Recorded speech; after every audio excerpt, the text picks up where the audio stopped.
ইউক্রেনের উত্তর পূর্বাঞ্চলীয় শহর সুমিতে বুধবার ড্রোন হামলা চালায় রুশ বাহিনী। এতে একটি স্কুলে কয়েকজন হতাহত হয়, ধ্বংসস্তূপে পরিণত হয় ভবনটি। এছাড়া পোক্রোভস্ক অঞ্চলে একদিনেই অর্ধশতাধিক হামলা চালিয়েছে রুশ বাহিনী।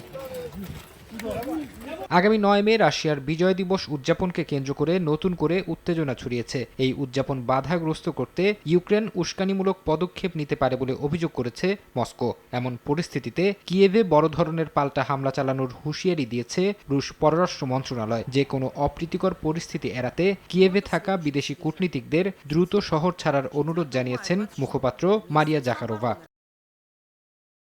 রণক্ষেত্রে দুই পক্ষের লড়াই ভয়াবহ রূপ নিয়েছে। গত একদিনে ইউক্রেন ও রুশ সীমান্তবর্তী এলাকায় দুপক্ষ প্রায় ২০০ বার সরাসরি সংঘর্ষে জড়িয়েছে। কিয়েভের দাবি, তাদের হামলায় বেশ কয়েকজন রুশ সেনা নিহত হয়েছেন। পুতিন বাহিনীর ১২টি সেনাদল ও ৩টি আর্টিলারি সিস্টেম ধ্বংস করার দাবি করেছে ইউক্রেন।